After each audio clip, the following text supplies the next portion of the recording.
보도록 하겠습니다. 욥기 36장입니다. 욥기 36장 오늘 26절에서 37장 24절까지 보겠습니다. 우리 같이 볼 말씀은 36장 욥기 36장 26절부터 33절까지만 우리 같이 봉독하겠습니다. 하나님은 높으시니 우리가 그를 알 수 없고 그의 횟수를 헤아릴 수 없느니라. 그가 물방울을 가늘게 하시며 빗방울이 증발하여 안개가 되게 하시도다. 그것이 구름에서 내려 많은 사람에게 쏟아지느니라. 겹겹이 쌓인 구름과 그의 장막의 우레소리를 누가 능히 깨달으리라. 보라, 그가 번갯불을 자기의 사면에 펼치시며 바다 밑까지 비치시고 이런 것들로 만민을 심판하시며 음식을 풍성하게 주시느니라. 그가 번갯불을 손바닥 안에 넣으시고 그가 번갯불을 명령하사 관역을 치시도다. 그의 우레가 다가오는 풍우를 알려주니 가축들도 그 다가옴을 아느니라. 아멘. 그럼 이쪽에 오시도 됩니다. 반주 다음에 찬송 안 하고 바로 기도할 거니까 이쪽에 마주보는 게 더 좋겠습니다. 오랜만에 오셨는데 마주보고 말씀 나눕시다. 오늘 26절 지난주 끝에 본 말씀인데요. 하나님은 어떠시니요? 높으시니. 오늘 제목이기도 합니다. 하나님은 높으시니 우리가 그를 알 수 없고 그의 횟수를 헤아릴 수 없다. 오늘 말씀 37장 24절까지가 엘리후의 마지막 말이 됩니다. 엘리후의 마지막 말이 마치면 이제 38장부터 하나님 친히 말씀하시는 내용이고요. 그래서 지난주에 엘리후가 자기는 하나님의 일을 말하겠다고 말하죠. 하나님 일을 말한다. 그런데 그 결론 부분에 보면 하나님은 너무 높으셔서 누가 하나님을 감히 헤아릴 수 있느냐, 그런 내용으로 일단 마무리를 했습니다. 우리가 높으신 하나님을 무슨 수로 그의 길을 정하겠습니까? 우리는 땅에 거하시고 하나님 하늘에 거하시고 우리의 생각은 하나님 생각과 다르거든요. 하나님 생각과 우리의 생각과 달라요. 그 높으신 하나님을 누가 헤아려 알 수 있느냐 하는 내용이었습니다. 그래서 높으신 하나님을 우리가 무슨 수로 그의 길을 우리가 정해줄 수 있습니까? 하나님 이 길로 가십시오. 하나님 저 길로 가십시오. 하나님 이럴 때는 이렇게 하셔야 되지 않습니까? 이럴 때는 이렇게 하셔야죠. 라고 누가 하나님의 모사가 되어드릴 수 있느냐 이 말입니다. 우리가 전혀 그럴 수 없지 않습니까?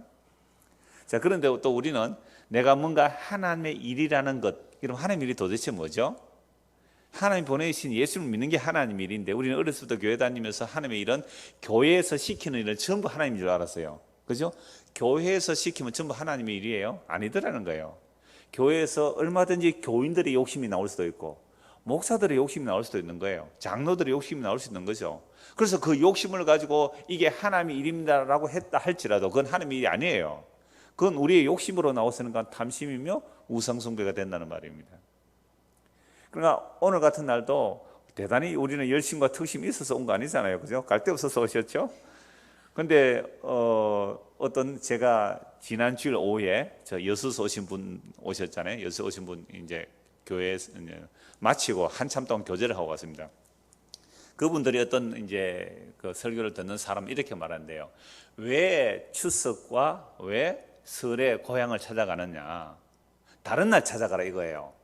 그러니까 추석과 설에 고향을 가면 그런 영향에 물들기 때문에 우리는 그런 게 가면 안 된다 하니까 막 어떤 여러분 추석날 설날 되면 고향 안 가고 예배 딱 드리는 그런 것들이 자기들은 뭘로 여긴다고요? 하나님을 잘 섬기는 일로 여기고 있다라는 거예요.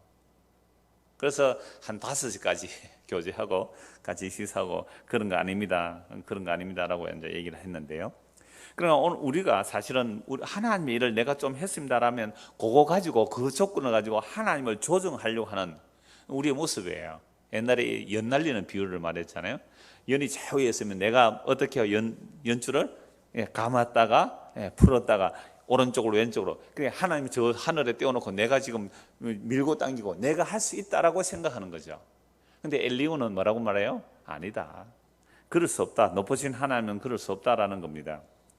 그래서 높으신 하나님께서 행하시는 일은 우리가 잘 모르지만 우리가 잘 모른다고 해서 그분이 하시는 일을 하나님이 잘못했습니다 라고 하거나 하나님께서 불의합니다 라는 말을 할 수가 없다는 거예요. 그래서 욥이 그런 말들을 했거든요. 고난이 깊어지고 친구들이 뭐 공격하니까 나는 잘못한 거 없는데 너희들이 자꾸만 내가 잘못해서 이런 재앙이 왔다고 공격하니까 답답해서 하나님이 살아계시면 좀 나타나서 말씀 좀 해주세요. 도대체 하나님이 어디 계십니까? 하나님이 계시다면 왜 이런 일이 일어납니까? 답답해 죽겠습니다. 차라리 날 조용히 죽도록 내버려 두십시오. 이런 식으로 말을 했단 말이죠. 하나님하고 한번 따져보자고 말을 했단 말이죠. 그러니까 욥이 이런 말을 하는 것을 엘리후가 처음부터 끝까지 한마디도 안 하고 쭉 듣고 있었죠. 그러면서 욥, 네가 한 말은 높으신 하나님께 너는 아무것도 모르면서 너무 건방진 소리다, 교만한 소리다 라는 거죠. 그러면서 엘리후는 욥의 그런 원망의 말들을 높으신 하나님을 잘 알지 못하여 그런 것이기에 이제 높으신 하나님에 대하여 말하는 자신의 말을 잘 들어보라는 거죠. 욥에게 여호와 하나님의 그 일하심에 너는 순종하고 그를 경외하라. 이게 이제 엘리후의 말의 결론이 됩니다. 다시 오늘 보면 26절에서 33절 한 번 더 봅시다. 하나님은 높으시니 우리가 그를 알 수 없고 그의 횟수를 헤아릴 수 없느냐. 하나님의 연대를 어떻게 헤아릴 수 있어요? 영원하신 분을 피조물이 유한한 우리가 뭐 우리는 한 100년도 못 사는 우리 인생들이 성경에서는 가장 오래 산 사람이 모두셀라 969세를 샀는데 1000년도 하늘 보실 때는 밤에 한 경점이거든요. 그런 인생이 어떻게 하나님의 횟수를 헤아릴 수 있겠어요? 하루살이가 어떻게 메뚜기를 알겠습니까? 메뚜기가 어떻게 매미를 알겠어요? 매미가 어떻게 인생을 알겠습니까? 인생이 어떻게 하나님을 알겠습니까? 그러니까 하나님은 높으시고 우리가 그를 헤아릴 수가 없고 그의 횟수, 그 영혼을 우리는 헤아릴 수가 없는 겁니다. 영혼은 이해를 못하는 거죠. 그 높으신 하나님, 능력 많으신 하나님께서 물방울을 가늘게 하시며 빗방울이 정발의 안개가 되게 하시도다. 우리 이거 초등학교 그 비가 오는 그 그림 그려놨잖아요. 정발하고 물이 정발하고 정발한 게 구름이 돼서 비가 내리는 그런 걸 설명하는 것 같아요. 하나님께서 그렇게 하신다는 거죠. 자, 그래서 물방울이 가늘게 해서 빗방울이 증발해서 안개가 되고 그게 모아서 구름이 되고 구름이 또 많은 사람에게 내려서 쏟아지는 것, 또 겹겹이 쌓인 구름과 그의 장막의 우레수를 누가 능히 깨달으리라. 구약에서 여호와 하나님이 임재하실 때에 또 여호와 하나님이 현현하실 때는 두꺼운 구름이 덮여지죠. 두꺼운 구름과 그리고 번개 소리가 함께 울려납니다. 이 시내산에서 하나님 강림하실 때도 그렇게 나타나죠. 그럼 그 장막의 우레수를 누가 능히 깨달을 수 있느냐 이 말입니다. 30절 보라 그가 번개불을 자기의 사면에 펼치시며 바다 밑까지 비치시고 이런 것들로 만민을 심판하시며 음식을 풍성하게 주시느니라. 하나님께서 번개불을 바다 밑까지 비추시는데 번개가 나오고 우레가 나오면 뭐가 따라오죠? 폭풍이 파도가 몰아치죠. 폭우가 오고 태풍이 온단 말이죠. 그러면 바다도 휘저버리잖아요. 자, 그런데 이 태풍이 우레와 번개와 함께 태풍이 몰려오면 바다 밑까지 막 이렇게 뒤집어 놓는데요. 31절 한번 보십시오. 이런 것들로 만민을 뭐 하시고요? 심판을 하시고 또 하나는요, 만민에게 음식을 풍성히 주시는 거예요. 희한하죠? 번개와 우리 소리와 함께 태풍이 몰려올 때에 그 태풍이 뭘 한다고요? 어느 부분에는 심판도 이루어지지만 어떤 부분에는요, 비가 많이 와서 곡식이 잘 되게도 하는 거죠. 그래서 바다를 한번 뒤집어 놓아야 바다 속에 산소가 공급되는 겁니다. 그리고 그 태풍이 도시의 공기를 맑게 해주잖아요. 그 태풍 없으면 안 돼요. 근데 이 태풍이, 똑같은 태풍이 몰려올 때 어떤 때는 하나님이 심판도 행하시고 어떤 때는 양식을 주는 도구도 되는 거죠. 이게 동일한 사건인데 심판도 되고 어떤 때는 풍성한 양식을 주는 거죠. 우리가 하나님이 하시는 일을 헤아려 알 수가 없는 겁니다. 그러니까 저는 이런 표현이 이 태권도 하면 나래차기, 양발차기 있잖아요. 양쪽을 다 친단 말이죠. 그래서 하나님께서 한 가지 일을 가지고 하나의 일을 가지고 심판할 때는 심판하시고 또 양식 줄 때는 양식을 주신다 이 말입니다. 그래서 32절 그가 번갯불을 손바닥 안에 넣으시고 그가 번갯불을 명령하사 관역을 치시도다. 번개를 하나님께서 딱 마치 제우스 신화에 이런 거 나오잖아요. 제우스가 뭘 들고 다니죠? 번개를 들고 다닙니다. 그래서 벼락을 내리치는데 이런 데서 힌트 얻었는지 모르죠. 그의 우레가 다가오는 풍우를 알려주니 가축들도 그 다가옴을 아느니라 라고 말씀합니다. 그래서 하나님께서 일하실 때 오늘 31절 보시면 심판도 또 똑같은 사건으로 음식을 풍성해 주신다고 말하는 거죠. 올해 8월 1일입니다. 올해 8월 1일 부산 동네의 한 교회당 담이 벼락에 맞았습니다. 부산에 사시면 아세요? 이 인터넷 이 동영상이니까 내가 구체적인 이름을 말할 수는 없잖아요. 그 소방서에서도 그 사진을 올리면서 모 교회라고 하지 어느 교회 이름 이렇게 안 된단 말이죠. 자, 벼락이 쳤는데 8월 달에 천둥벼락이 많이 쳤잖아요. 원래 8월 달에 벼락을 쳤는데 교회 담을 쳤어요. 그래서 교회 현관에 붉은 벽돌이 파편처럼 팍 흩어졌는데요. 성령차한테는 그냥 지붕이 다 내려앉았고 교회 버스도 부서지고 차량 8대가 부서졌어요. 벼락에 교회 붉은 담을 맞아서 큰 교회당이에요. 동네에 있는 큰 교회당인데 저 잘 아는 교회당이에요. 그래서 벽돌이 부서져 날아가서 차량 10대가 파손됐습니다. 여러분, 이럴 때에 교회를 좋게 보지 않는 사람은 어떻게 말할까요? 그럼 교회 다니는 우리는 어떻게 해석해야 되지요? 저 무엇가 잘못해서, 교회가 잘못해서 그런 일이 일어났나? 아니면 무엇을 깨달으려고 하는가? 아니면 우연히 일어난 것이지. 여러분 어떻게 해석해요? 그래서 이 뉴스 보도에 있는 그 사진을 보고 밑에 요즘 댓글 달잖아요. 뉴스에도 댓글을 다는데 그 댓글 2개를 소개할게요. 교회가 주장하는 게 모든 일은 하나님의 뜻인데 저것도 역시 마찬가지겠죠? 얼마나 하나님의 분노를 살 만한 짓을 했으면 저렇게 하하 이렇게 해놨대. 히읗. 그러니까 교회당에 벼락이 치는 것은 하나님이 천지를 만드시고 만물을 하나님께서 뜻대로 움직이신다니까. 그럼 벼락이 교회당 벽에 쳐서 차가 8개나 부서졌다는 것은 하나님께서 다 하신다 했으니까 너희들이 교회를 좀 아는 사람 댓글 같아요. 얼마나 하나님의 분노를 살 만한 짓을 했으면 벼락이 교회당 벽에 쳤겠느냐. 히히 딱 하는 거예요. 또 다른 댓글인데요. 사람이 안 다쳤길 바라며, 물론 사람 다치다는 소식은 없었어요. 뭔가 비리가 있는 교회라면 이번 기회에 뜨끔하길 바랍니다. 자, 이런 댓글 다는 사람들은 자기들 나름대로 벼락이 예배당 벽에 담에 쳐서 이렇게 피해가 입었다는 것을 보고 해석을 하죠. 그럼 우리는 이런 사건 어떻게 해석해야 됩니까? 제가 이 교회를 좀 알아요. 몇 년 전에 어떤 분이 거기에 새로 오신, 은퇴하시고 나서 새로운 목사님이 말씀 참 잘 전하시 한번 들어봐 주세요 했어요. 그래서 제가 한 2편 들어봐 깜짝 놀랐어요. 어떻게 이렇게 큰 교회당에서 이렇게 십자가 복음을 전할 수 있는가. 근데 제가 원래 그 동계 모임에 가서 한번 물어봤어요. 부산에 있는 사람들을 물어보니까 그 목사가 어떤 뭐 스캔들이 있어서 나갔대요. 그게 스캔들이 진짜 스캔들인지 만들어 조작된지 잘 모르겠는데 스캔들 나가는데, 그래서 이분은 뭐 나가 있으니까 사람들이 그 교회에 한 150명이 따라 나와서 또 다른데 교회 세워가지고 한다 그런 얘기를 들었어요. 그러니까 이런 벼락치는 사건을 통해서 도대체 하나님 무슨 말씀을 하실까? 우리는 아까 2사람의 얘기처럼 뭔가 교회가 잘못한 것이니까 벼락을 쳤을 거야, 뜨끔할 거야, 뭐 이렇게 표현을 하는데, 그리고 예수님은 이럴 때 어떻게 말씀하시죠? 누가복음 13장 4절 5절 말씀을 보시면 실로암 망대가 무너져서 18명이 죽었거든요. 그때 예수님 뭐라고 말씀하세요?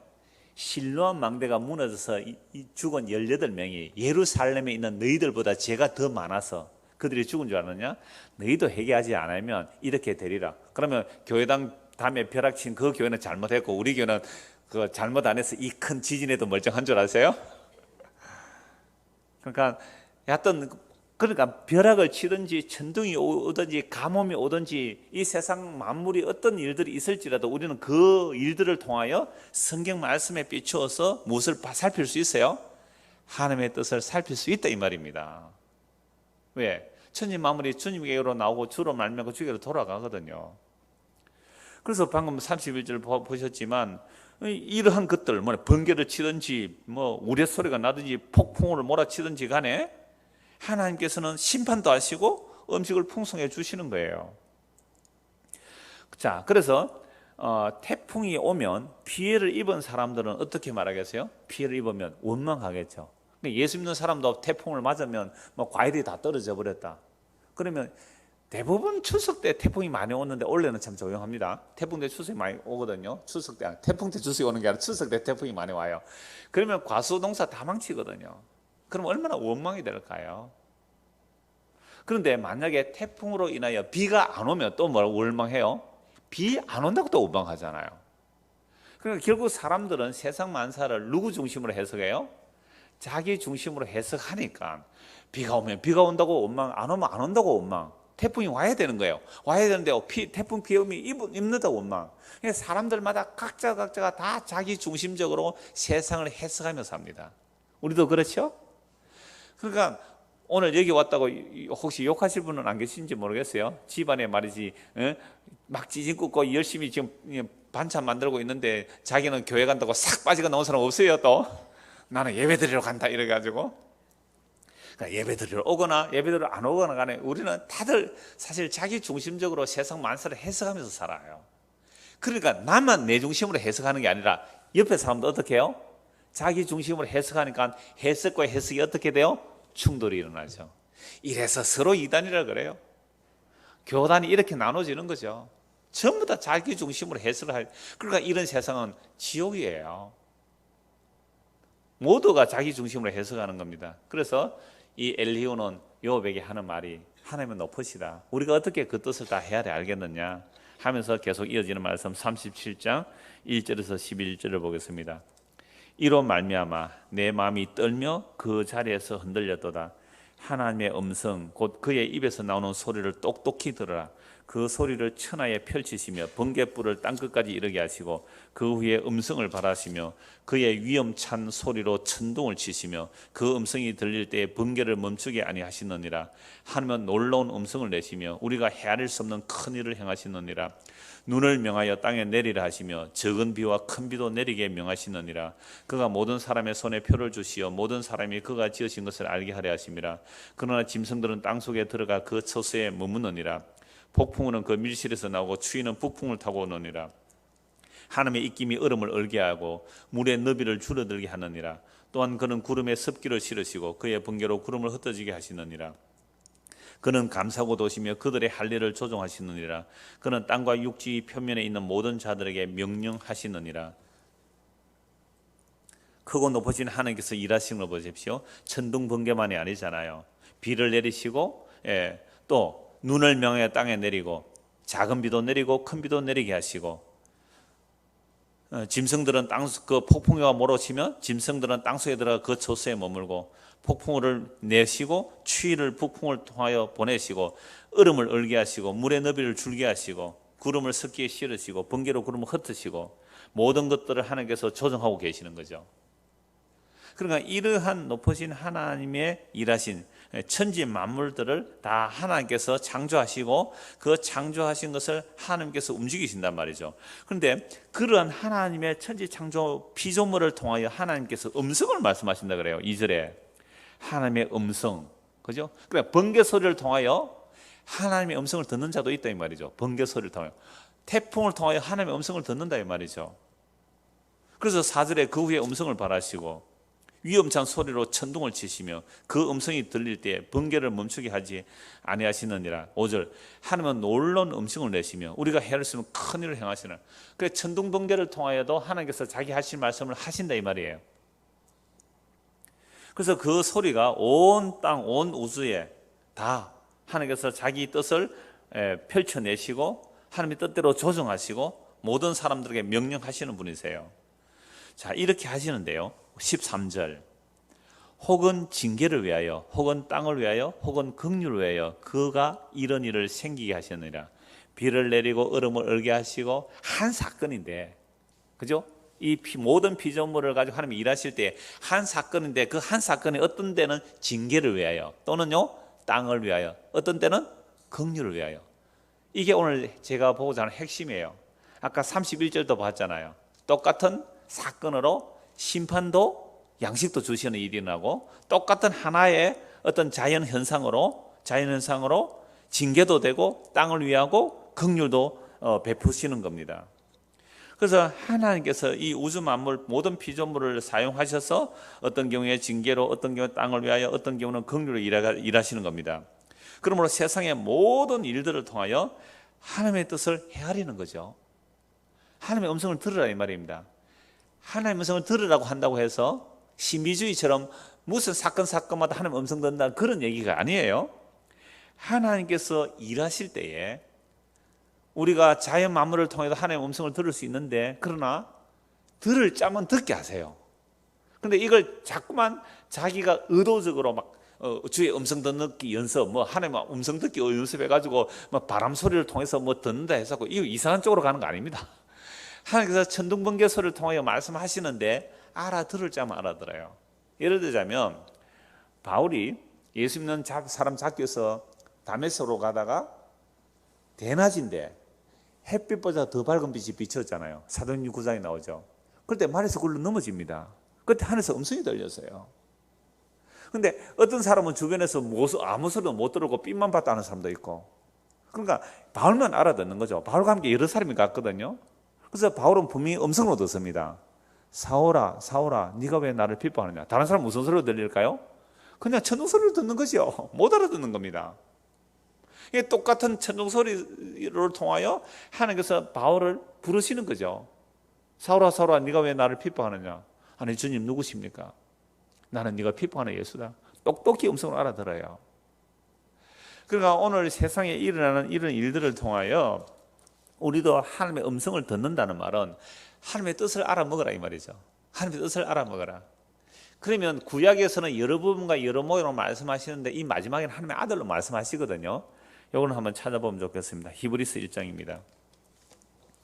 히브리서 1장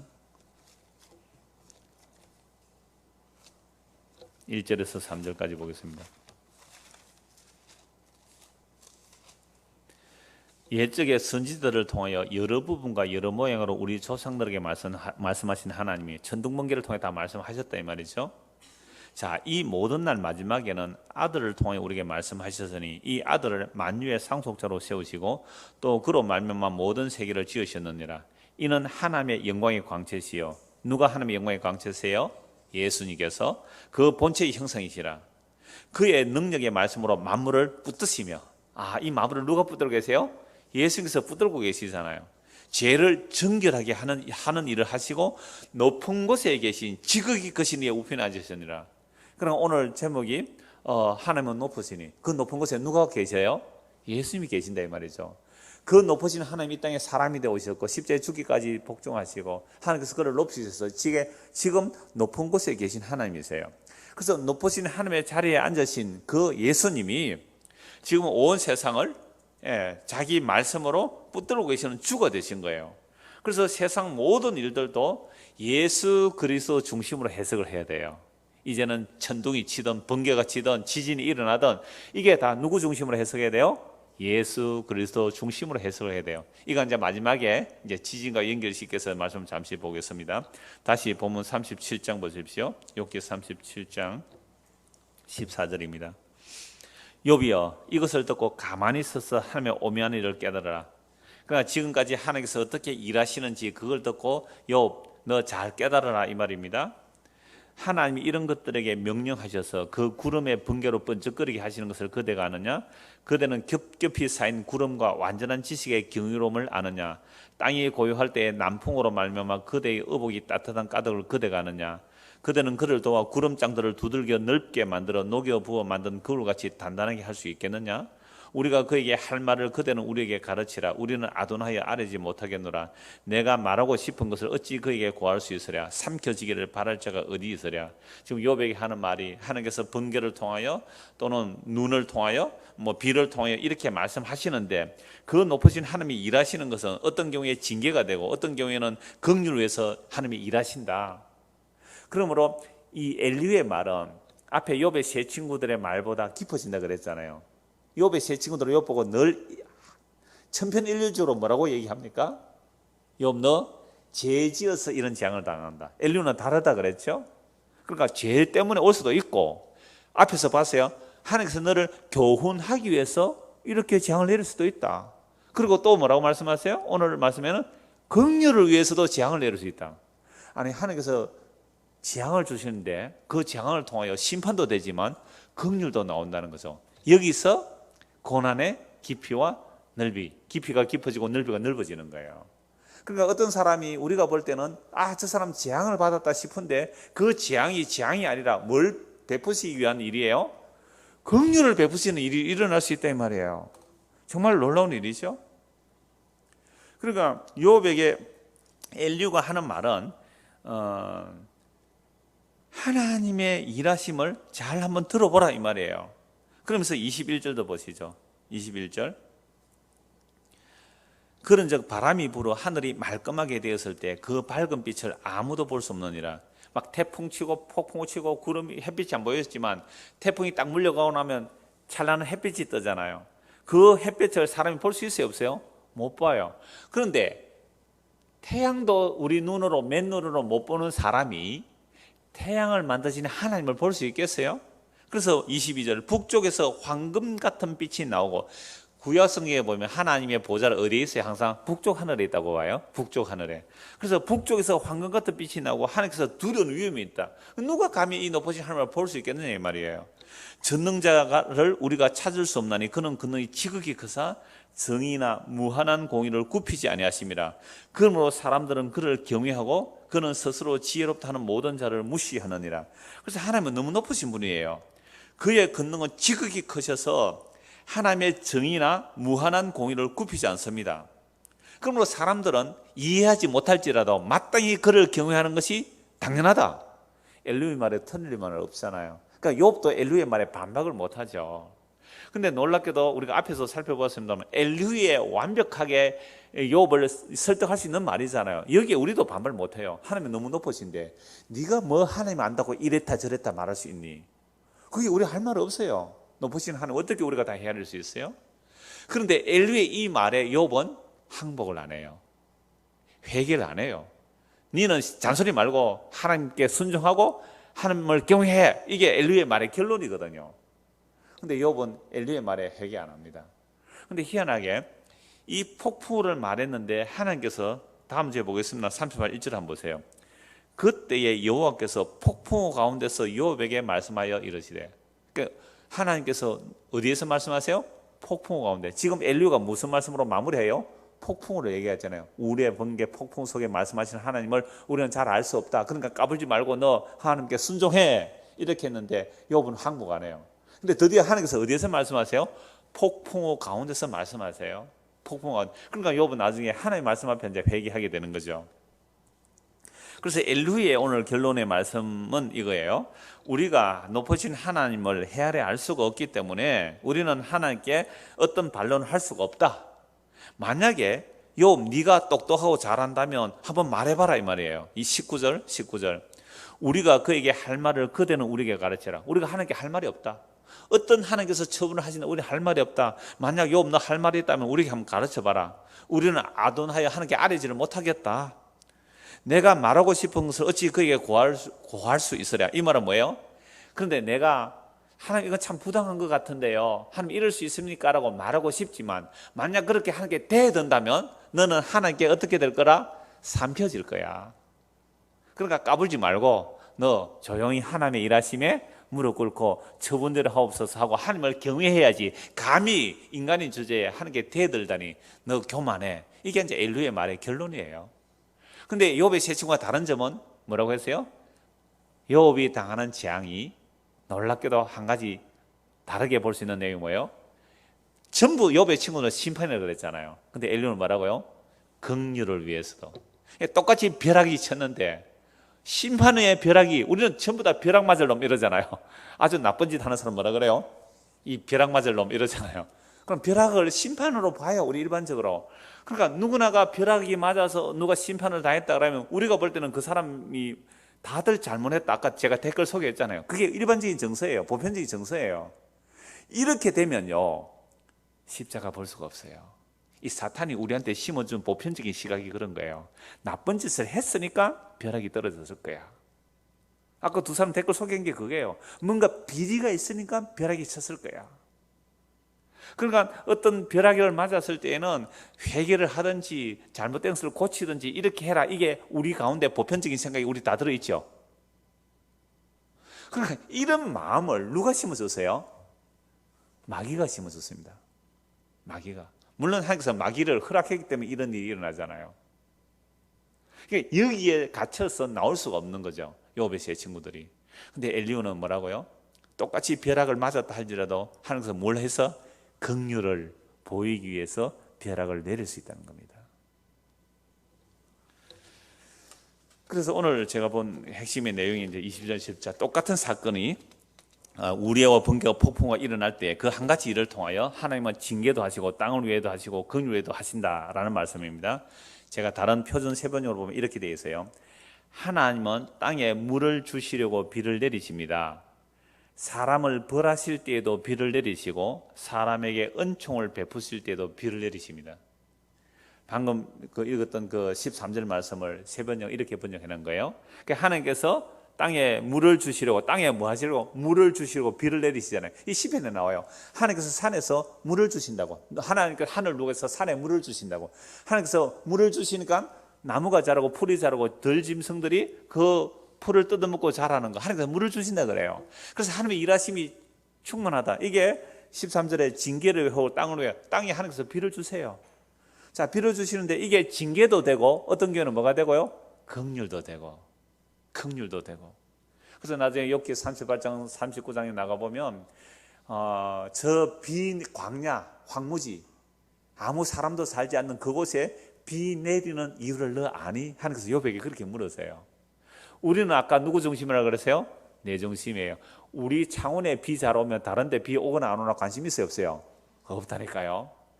원래도 저 경북 저 어디예요? 사도 있는 그쪽 말고 또 그 어성 이런 지에 굉장히 가물었어요. 굉장히 가물었는데, 근데 이쪽은 그렇게 안 가물었잖아요. 오늘 농사 짓는 사람도 아니고. 그러니까 저 어성에 있는 목사님이 비가 안 와서 그 농부들이 참 마음이 애타해서 기도에 하나님 비를 좀 내려주십시오. 그러니까 뭐라는지 아세요? 교인들이 나중에 비 오니까 보세요. 기도해서 비 안 옵니까? 이랬더니까 교회 다니는 사람이 그런다 그래요. 비 올 때 내가 왔겠지 뭐. 그러니까 보세요. 이 사람들은 비를 누가 주신다는 것을 모르는 거예요. 하나님 주신다는 걸 모르는 거죠. 그래서 비가 징계를 위해서 땅을 위하여 긍휼을 해요. 제가 세 번째로 방금 읽어드렸잖아요. 하나님은 땅에 물을 주시려고 비를 내리시죠. 땅에 물을 주시 하늘에 비를 내리는데 그 비가 두 가지죠. 사람을 벌하실 때에 비를 내리시고 사람에게 은총을 베푸실 때 비를 내리시는 거죠. 똑같은 비인데 어떤 사람에게는 뭐가 되고요? 심판이 되고 어떤 사람에게는 은총이 돼요. 무슨 사건과 연결됩니까? 노아 홍수. 똑같은 물이잖아요. 똑같은 비가 오고 똑같이 땅에서 물이 솟아났어요. 똑같은 물인데 한 사람에게는 심판이고 한 사람에게는 구원의 방주에 타게 되잖아요. 구원이 일어나는 거죠. 똑같은 거예요. 자, 그러니까 욥의 까닭 모를 재앙이 우리가 겉으로 볼 때는 뭐로 보여요? 징계로, 저주와 재앙으로 보여요. 누가 봐도 그렇게 봤습니다. 그런데 결국 욥기 전체를 보면 그게 욥의 재앙 당하면 뭐였어요? 하나님의 긍휼이 나타난 거예요. 하나님께서 욥의 손을 들어주시잖아요. 이것이 바로 십자가의 신비입니다. 겉으로 십자가를 보면 뭐예요? 저주받아 죽은 죽음이에요. 신명기의 율법에 의하면 나무에 달린 자마다 저주 아래 있는 자라 저주받아 죽은 죽음이에요. 그런데 그 속음은요, 자기 백성들을 향한 긍휼이에요. 똑같은 십자가인데 한쪽은 심판을 향하여 한쪽은 긍휼을 향하여. 이걸 누가 알 수 있겠느냐 말이에요. 이사야 53장을 한번 찾아봅시다. 이사야 53장. 우리 너무 잘 아는 말씀이죠. 자, 1절부터 보겠습니다. 이사야 53장 1절. 우리가 전한 것을 누가 믿었느냐? 누가 믿은 이 말은 우리가 전한 것을 믿을 수 없다. 누가 믿었느냐? 여호와의 팔이 누구에게 나타났냐? 그는 주 앞에서 자라나기를 연한 순 같고 마른 땅에서 나온 뿌리 같아서 고운 모양도 없고 풍채도 없은즉 우리가 보기에 흠모할 만한 아름다운 곳이 없도다. 그는 멸시를 받아 사람들에게 버림받았으며 강고를 많이 겪었으며 질고를 아는 자라. 마치 사람들이 그에게서 얼굴을 가리는 것 같이 멸시를 당하였고 우리도 그를 귀히 여기지 아니하였도다. 예수님 볼품없이 오셨습니다. 우리도 그를 귀하게 여기지 않았어요. 자, 4절. 그는 실로 우리의 질고를 지고 우리의 슬픔을 당하였거늘 우리는 생각하기를 그는 징벌을 받아 하나님께 맞으며 고난을 당한다 하였노라. 예수님 십자가를 볼 때 유대인들은 어떻게 봤습니까? 저주받아 죽었구나. 죄를 많이 지어서 그렇구나. 징벌을 받아 하나님께 맞고 고난당했구나. 저주받아 죽었구나. 예수님 십자가 다 그렇게 봤다니까요. 이방인들은 어떻게 봤습니까? 참으로 어리석은 것이라고. 똑같은 십자가 사건인데 어떤 사람에게는요, 이건 완전히 재앙이 임한 것처럼 보이잖아요. 그런데 그 안에 들여다 보니까 자기 백성을 향한 뭐가 담겨 있어요? 긍휼이 담겨 있더라 이 말입니다. 그러니까 십자가라는 그 한 가지 사건이 어떤 자에게는 심판으로, 어떤 자에게는 긍휼로 오더라.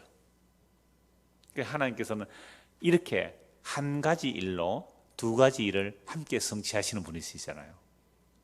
놀라운 거예요. 오늘 우리도 마찬가지예요. 우리가 제가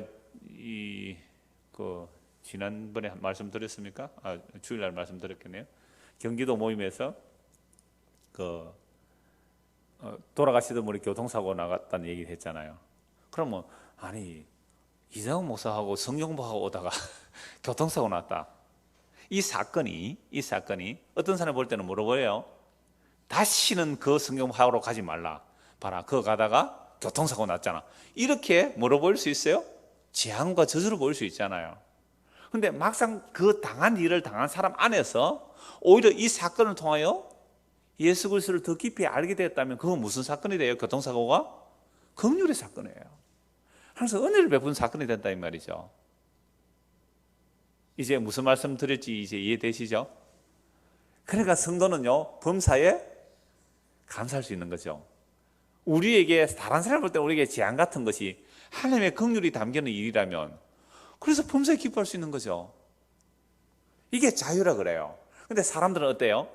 혹시 가다가 오늘 또 무슨 일이 일어날 거 아닌가? 발발발 떨어요. 어떤 재앙이라는 부분, 또는 사람들이 볼 때 벌 받았다는 이런 말들에 벌벌벌 떨고 있어요. 마귀가 꽉 잡고 있어서 그런 겁니다. 그러니까 정말 하나님께서 일하시는 그 내용을 안다면 상관없어요. 그래서 다시 이사야 53장 4절, 그는 실로 우리의 질고를 지고 우리의 슬픔을 당했거늘 우리는 생각하기를 그는 징벌을 받아 하나님께 맞으며 고난을 당하여.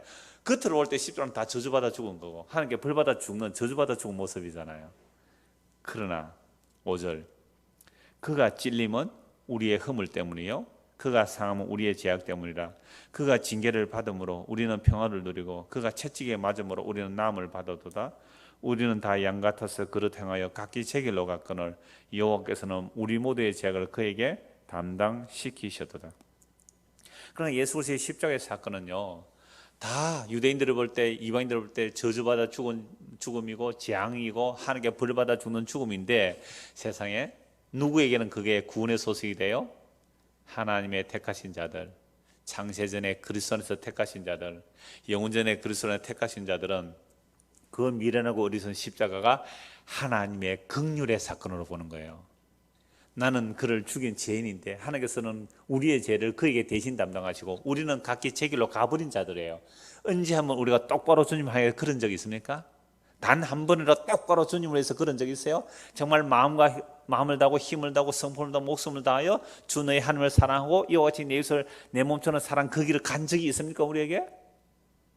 단 한 번이라도 그런 적이 있어요? 우리는 늘 자기 중심으로 갔어요. 언제는 자기 이익 중심으로 갔단 말이에요. 명절에 고향을 가고 안 가고 어떻게 결정합니까? 시댁에 가고 안 가고, 친정 가고 안 가고, 선물을 하고 안 하고 결정을 누구 중심으로 해요? 선물을 이 사람에게 할까 말까, 저 사람이 뭘 할까, 이런 결정은 누구 중심으로 해요? 그러니까 우리는요, 단 한 번이라도 주님의 뜻대로 간 적이 없어요. 우리는 다 각기 제 길로 간 사람들입니다. 전부 제 길로 갔어요. 젊은 자매나 나이가 든 어른이나 다 제 길로 갔어요. 그러니까 우리는 각기 제 길로 갔기 때문에 우리의 죄악을 어떻게 해요? 그게 담당시킨 거예요. 그래서 대신 저주받는데, 예수님은. 근데 그걸 겉으로 보고 재수 없어, 저주받아서 침 뱉고 고개질하고 도리자 다 떠나가잖아요. 동일한 십자가 사건이 그 사람들에게 뭐가 되고요? 심판이 되고. 그런데 하나님께서 택하신 자들은 동일한 그 십자가 사건이 하나님의 사랑의 확정으로 보이는 거예요. 하나님의 긍휼로 보인단 말이에요. 우리가 죄인 되었을 때, 우리가 원수 되었을 때에, 우리가 하나님을 생각지도 아니했던 마음으로 아예 원수되어 있을 때에 그 십자가가 하나님의 자기 사랑의 확증임을 드러내신 거예요. 이건요 정말 기적이에요.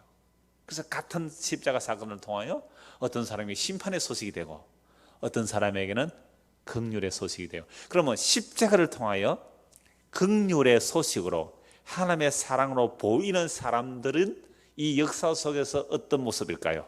이게 이제 결론입니다. 똑같은 십자가가 어떤 사람이 심판으로, 어떤 사람에게는 구원의 능력으로 임하게 된단 말이죠. 그럼 십자가가 구원의 능력으로 임하려면 어떤 사람들에게 이 십자가가 하나님의 구원의 능력으로 나타날까요? 네, 장세에 택한 백성 맞습니다. 그런데 그런 사람들이 어떻게 이 역사 속에서 십자가가 하나님의 구원의 능력임을 알고 믿게 되느냐 이 말이에요. 욥을 보십시오. 까닭 없는 고난을 통하여. 까닭 없는 고난을 통하여. 모세를 보십시오. 하나님이 나타났을 때 그 높으신 앞에 신발을 벗고 무릎을 꿇었습니다. 이사야를 보십시오. 그 선지자가 하나님의 영광 앞에 화로다 나의 망이 되었도다. 전부 무릎 꿇고 망하고 재앙받는 이 모습으로 하나님의 영광을 보는 거예요. 그 높으신 하나님을 만났는데 그 십자가 고난을 통해 만난다니까요. 신약에서 베드로를 보십시오. 주여 나는 죄인으로서이다. 나를 떠나소서. 고기 잡은 기적 앞에서 부활하신 이후에 주님께서 베드로에게 고기 잡은 그 기적 앞에서 주여 나는 죄인으로서이다. 나를 떠나소서. 바울은 아까도 말씀드렸습니다마는 그 빛 앞에서 자기는 어렵다고 했지만 그래서 예수 믿는 사람 다 잡아 죽이는 것이 하나님의 일인 줄 아는데 정말 주님 만나니까 엎드려 죽은 자 같이 되죠. 그리고 결국 하는 말이 나는 죄인 중이겠습니다. 이런 자들이 장세전에 그리스도를 택한 자들의 특징들이에요. 그래서 구약과 신약에서 하나님의 구원받은 백성들은 모두가 자아의 무너짐, 자기 의의 무너짐. 바울이 얼마나 대단했어요. 율법의 의로는 흠이 없다고 하는 사람입니다. 그 의가 무너지는 거예요. 그 자아가 무너지는 겁니다. 그 자존심이 무너져 내리는 거예요. 그러면서 저주받아 죽은 십자가에 눈길이 가고 마음이 열려지는 겁니다. 그냥 어느 날 갑자기 순간에 턱 십자가 보고 아이고 예수 믿고 구원받다 아니에요. 물론 묵시 속에서는 자기 백성이 완성이 일어났지만 이 역사 속에서 예수 그리스도의 그 십자가가 보이는 것은요 반드시 하나님께서 그 사람을 흔들어 대십니다. 모세를 보십시오. 그 애국 왕국에 잘 먹고 잘 살 수 있는 그 모세가 사건이 일어나서 광야로 가서 40년 동안 광야 80세 됐습니다. 이스라엘 백성을 이끌어내잖아요. 그렇게 흔들어내는 거예요. 구약의 모든 믿음의 사람들, 히브리서 11장에 나오는 그 모든 믿음의 선지자를 보십시오. 하나님께서 흔들지 않은 자들이 없어요. 아브라함 잘 먹고 잘 살았습니다. 고향 땅에서. 아버지가 요즘 같으면요 중소기업 사장님이세요. 얼마나 우상 만들어서 잘 먹고 잘 사는 그 가정 흔드신다니까요. 떠나라. 그러니까 믿음의 사람들 치고 안 흔들린 사람이 없어요. 내 본토 친척 아버지 집을 떠나라. 그러니까 다 흔드신다니까요.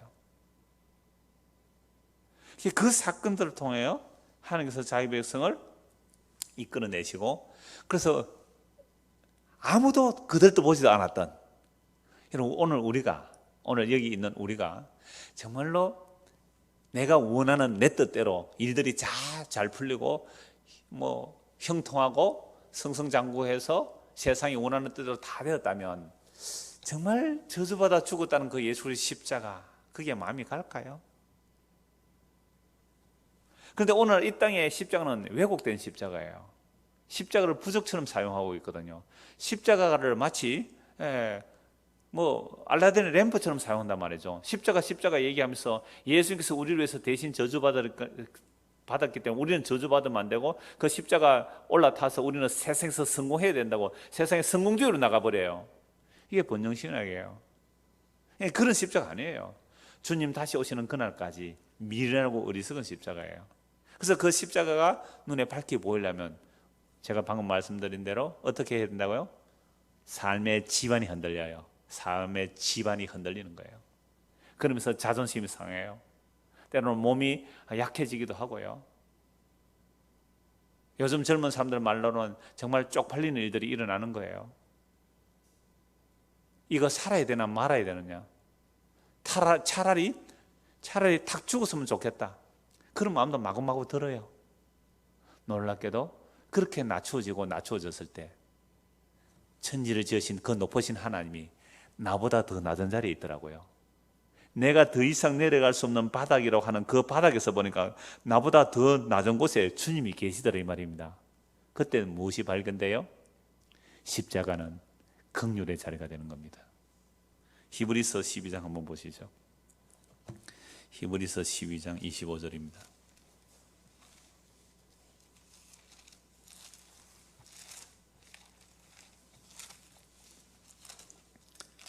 히브리서 12장 25절.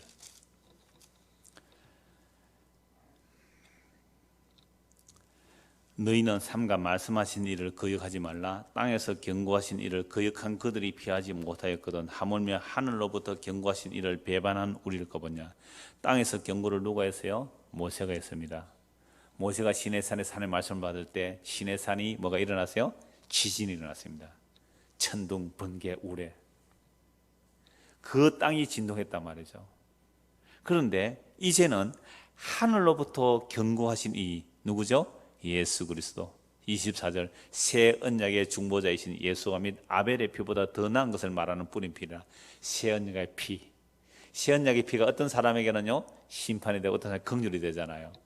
그래서 땅에서 경고한 모세. 그래서 모세의 말을 피해도 모세의 말을 어기도 죽잖아요. 그죠? 모세 율법 안 지켜도 죽었단 말이죠. 그런데 그 모세 언약을 완성하신 새 언약의 피 예수 그리스도 그분을 배반하면 어떻게 되겠냐 이 말이죠. 26절 그 때에는 그 소리가 땅을 진동하였거니와 이제는 약속에 이르시되 내가 또 한 번 땅만 아니라 하늘도 진동하리라 하셨느니라. 이 또 한 번이라 하시면 진동하지 아니하는 것을 영존하게 하기 위하여 진동할 것들 곧 만드신 것들이 변동될 것을 나타내심이라. 그러므로 우리가 흔들리지 않는 나라를 받았은즉 은혜를 받자. 이로 말미암아 경건함과 두려움으로 하나님을 기쁘시게 섬길지니 우리 하나님은 소멸하는 불이심이라. 여러분 월요일 날 지지를 전혀 못 느끼신 분 계세요? 다 느끼셨네요. 다 느끼셨네요. 저는 그때 예배당 여기 제 서재에 있었습니다. 월요일 저녁에 이제 서재에 와서 앉아 있었는데 갑자기 쿵 소리가 났어요. 나는 누가 들어온 줄 알았어요. 쿵 하더니 흔들리기 시작하는데요. 의자에 앉아 의자 흔들리고 책상 흔들리고 벽 흔들리고 책장 흔들리고 덜컥덜컥 한참 그랬잖아요.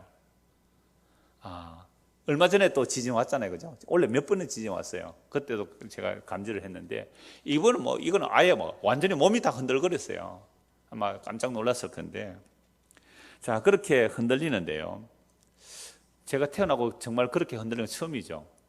마치 이 8층 건물 이 전체 큰 건물이잖아요. 이걸 누가 장난감 흔들듯이 누가 자꾸 흔드는 것처럼 그렇게 느껴졌다는 거예요. 그러니까 단층이면 좀 덜할 거고 고층이면 더 많이 흔들렸을 거예요. 그래서 나중에 집에 가보니까 막 아파트에 사람들이 밖에 다 나와 있더라고요. 놀래가지고. 자, 이런 그 지진만이 아니라 성도라면 우리가 그동안 붙들고 있던 모든 것들이 사실은 흔들려야 한다 이 말이죠. 그러면 저는 뭐 하고 있었을까요? 그 시간에 처음 지진이 날 때 복음 칼럼 작성하고 있었어요. 그래서 여러분 오늘 이 말씀을 제가 칼럼날에 올려 간단하게 여러분 뭘 붙들고 계십니까? 이 말씀 이제 다 기록하고 이제 마무리하고 있으니까 또 흔들리더라고요. 더 크게. 그래서 밑에는 지금은 더 흔들리고 있습니다. 그래서 계속 이스라엘인데 집 사람이 오라 그러더라고요. 왜요? 그러니까 죽어도 뭐 같이 죽는 게 안 낫겠느냐 이러고. 뭐 따로 죽어도 괜찮은데 왜 흔들리는데 제가 집에 가보니까 막 사람들이 다 나와 있더라고요. 그 뭐 멀쩡히 우리 집에 올라가서 있었습니다만. 제가 왜 이 말씀을 오늘 결론을 읽어드리냐면 지진이라는 동일한 한 사건을 통하여 어떤 사람에게는 그게 무슨 사건이 돼요? 긍휼의 사건이 돼요. 내가 붙들려고 했던 것 또는 붙잡고 있는 것들을 흔들어서 영원한 것을 붙들게 하시는 하나님의 사랑의 손길이구나. 이렇게 알아들어야 돼요. 동일한 지진인데. 근데 어떤 사람은 야 이거 위험하다. 나 아파트 살면 안 되겠어. 단독주택에 내진 설계해서 나는 살아남아야지. 이런 사람 있을 수 있잖아요. 그건 심판이죠 뭐. 그래서 하나님을 대적하여 높아진 우리의 마음의 생각과 이론들을 흔들어 버리는 것. 이건 꼭 땅의 지진이 아니래도 그죠? 하나님을 대적하여 높아진 우리의 마음의 생각과 이론들을 하나님께서 이걸 흔들어 버리세요. 자, 그렇게 하시는 이유가 뭡니까? 진동할 것들, 즉 흔들릴 것들을 흔들어 버림으로 진동하지 않을 것, 흔들리지 않을 것을 남기시기 위한 겁니다. 그래서 우리의 자아도 흔들려야 됩니다. 자존심 무너져 내려야 합니다. 우리의 의라는 것들이 다 무너져 내려야 합니다. 우리의 모든 교만한 것 다 무너뜨리십니다. 다른 사람들이 보면요, 우리가 그럴 때에 재앙을 당하는 모습으로 보일 것입니다. 그러나 그 모든 일을 통해 하나님은 자기를 이루어 가십니다. 이제 욥기 거의 마지막에 왔습니다. 욥을 흔들어 버리신 하나님께서 욥의 생각들과 주장들까지 다 흔들어 버리십니다. 이제 폭풍우 속에서 나타나서 말씀하시는 하나님을 만나는 그 장면만 남겨놓고 있거든요. 그럼 오늘 우리는 무엇을 붙들고 있습니까? 아직 붙들지 못했다면 앞으로 무엇을 붙들고 싶습니까? 강남에 가서 무엇을 붙들고 싶습니까? 밀양에서 저 강남으로 취직해서 간대요, 은총씨가. 자, 우리가 붙들고 있고 또 앞으로 붙잡고 하는 것들이 과연 그게 영원한 것들입니까? 아니면 이 세상이 불에 탈 때 함께 불타 망할 것들입니까? 하나님은 자기 백성을 하나도 잃어버리지 않고 다 찾아내십니다. 그 일을 예수님께서 이루시기 위하여 그 높으신 하나님이 십자가에서 저주받아 죽기까지 오셨습니다. 그 백성들을 십자가로 찾아내십니다. 예수 그리스도의 십자가가 마음에 들어오려면 내가 믿고 의지하는 것들이 다 흔들리고 무너져야 합니다. 이렇게 흔들리고 무너지는 자들이 택함을 입은 자들입니다. 그러므로 이런 지진을 통해서도 하나님께서 우리에게 말씀하십니다. 어떤 꼬마는 막 지진이니까 지진 멈춰달라고 기도하는 애가 있었고요, 우리 주일학교 학생들 가운데. 또 어떤 대학생 자녀는 엄마한테 문자 보내가지고 이제 예수님 잘 믿어야 되겠다 이러더래요. 그럼 꼬마는 지진 일어나니까 안 죽으려고 기도한 거고, 예수님 잘 믿어야 되겠다는 애는 지진을 통하여 예수 잘못 믿다가 큰일 나겠다 싶어서, 그래서 제가 이렇게 문자를 보내기도 했습니다. 이럴 때에 그죠, 얼마나 좋은 기회예요. 여러분, 이번 추석 때 정말 복음 전하기 좋은 기회예요. 뭐라고 전하면 되겠어요? 그때 꼬마들이나 또는 자녀들이 알아듣든지 못 알아듣든지 세상이 흔들리고 무너지며 결국 불살라질 것이라는 것을 베드로후서 3장하고 히브리서 12장 같이 찾아냈어요. 그래서 베드로후서 3장에 이 세상이 결국 불타 없어질 거다. 그런데 히브리서 12장에 보면 하나님의 자기 백성들은 흔들리지 아니할 영원한 생명, 예수 그리스도를 주어진 하나님의 약속들이 그 사람에게 담기기 위해서 흔들릴 것들을 흔들어버리고 흔들리지 않을 것을 담는 과정이다. 얼마나 좋은 메시지예요. 얼마나 좋은 메시지예요. 그렇게 전하라고 했습니다. 그래서 흔들려 무너질 것들을 목숨을 다해 붙들고 있다면, 우리가 흔들릴 것들을 목숨을 다해 붙들고 있다면 그 흔들릴 것들이 영원히 불탈 때 우리도 어디로 따라갈까요? 그 불탈 것에 따라갈 거 아닙니까? 근데 하나님의 자기 백성은 하나도 잃어버리면 안 되니까 그렇게 우리도 다 붙들고 가죠. 세상 사람만 안 하고 우리도 그렇게 붙드는 게 많아요. 그럼 하나님께 어떻게 하신다고 그 사람을 잡고 떼내려니까 안 떼지잖아요. 얼마나 악착같이 들어붙어야 잡아떼고 안 떼요. 그래서 어떻게 해야 돼요? 잡고 있는 것을 흔들어 버리는 거예요. 잡고 있는 것들을 흔들려서 우르르 무너지니까 낭패를 당해요. 낭패와 실망당한 후에 어디로 온다고요? 죽게로 옵니다. 그러니까 그 재앙처럼 보이고 낭패처럼 보이는데 세상에 그게 하나님의 무슨 사건이에요? 긍휼의 사건이었어요. 그래야 십자가를 붙들게 됩니다. 그래서 하나님께서 자기 백성을 불러내리시는 모습이 이런 모습입니다. 흔들리지 아니할 나를 받았기 때문에, 27절 보십시오. 이 또 한 번이라 하시면 진동하지 아니한 것을 영존하게 하기 위하여 진동할 것들 곧 만드실 것들이 변동될 것을 나타내시면, 전에는 땅이 흔들렸지만 이제는 땅만 아니라 하늘까지 흔들어 버릴 거예요. 하늘의 해와 달과 별들까지 다 흔들려 버릴 거예요. 다 무너져 내릴 거예요. 그렇게 무너뜨리는 이유가 뭘까요? 28절. 그러므로 우리가 흔들리지 않는 나라를 받았은즉, 흔들리지 않는 나라를 받은 자들은 이 땅에서 하나님께서 흔들어 대실 때에 그것이 재앙이 아니라 긍휼이에요. 전혀 다른 해석이 나오죠. 그런데 우리는 교회 다니다가 어떤 어려움을 당하면 뭐라고 말합니까? 하나님, 내가 뭘 그래 잘못했다고 나에게만 이렇게 골라서 이렇게 재앙을 내립니까? 아니요. 무슨 사건이에요? 정말 택한 백성이라면 긍휼이에요. 그를 통하여 하나님의 사랑을 알게 하시는 거죠. 내가 썩어질 것들을 붙들고 있었구나. 불타 없어질 것들을 붙들고 있었구나.